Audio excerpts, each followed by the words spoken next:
Speak up. Speak your mind. It's often the words that go unsaid that can haunt you for a lifetime. Fellow Toastmasters, honored guests, I've always been a quiet guy. And I've always felt more comfortable expressing my emotions, my feelings, my fears, my pains on paper rather than actually vocalizing them. Now what this has done is it's caused me to miss multiple opportunities in my life and led me to one of my biggest regrets. So what I'm gonna do for you guys today is I'm gonna tell you 3 stories, one of which that takes place before I joined Toastmasters and 2 that happened after Toastmasters. So the first story. Some of you know that I went to college in North Dakota, but you may not know what I studied. I was actually a British poetry and a theater major. Now, when I say theater, I was no actor. I was a writer. I wrote one-act plays and I wrote full-length plays. So there was one particular week where a visiting theater company from the Guthrie Theater in downtown Minneapolis came to pay us a visit. Now, they spent time with us and they did multiple performances and they actually watched and evaluated our performances and we hit it off really well. They told me, we really like what you're doing. If you ever get a chance, come down, we have something for you. Now, they may have meant this generally, but I took it to mean literally. So when that semester was over, even though I hadn't graduated yet, I went for it. Now, the smart thing would have been to do was to at least call and say, hey, I'm on my way, just making sure there's something available for me. But I didn't. I was young and I was going for it. So I get there, and they were not expecting me. But they gave me a gig anyway.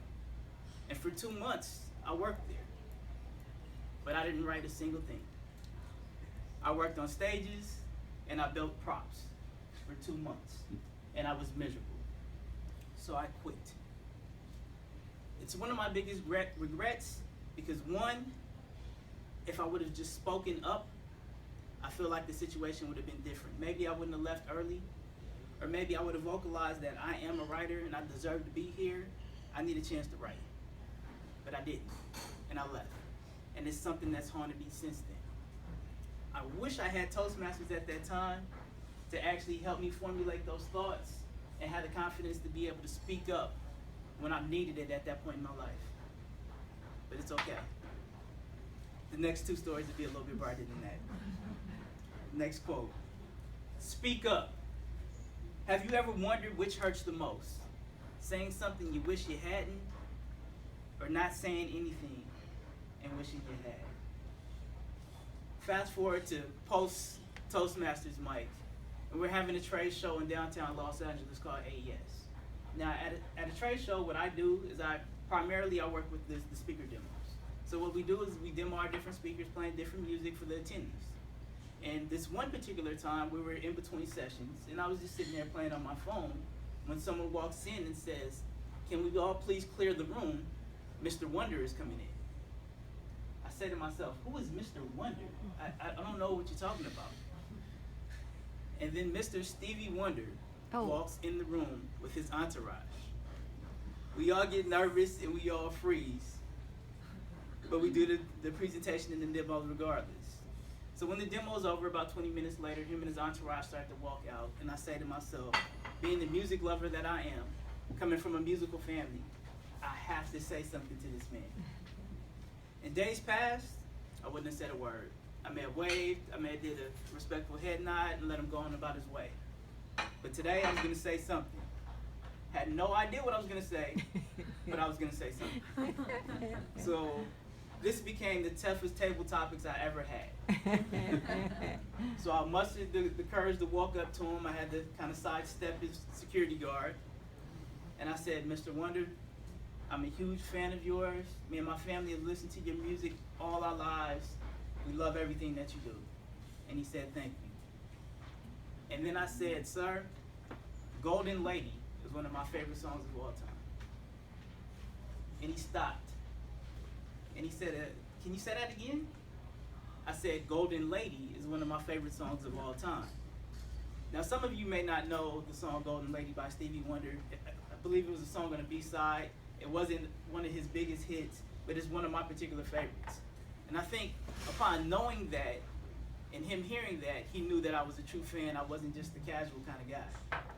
So when I told him that, it went from a normal handshake to him actually pulling me in for a hug, which was a big moment for me.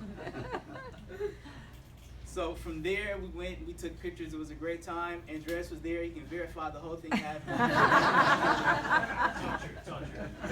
It was a big moment, and I know without Toastmasters and doing the table topics and being able to speak up and step up, when times you would be so nervous and you don't have no idea what to say, that moment wouldn't have happened.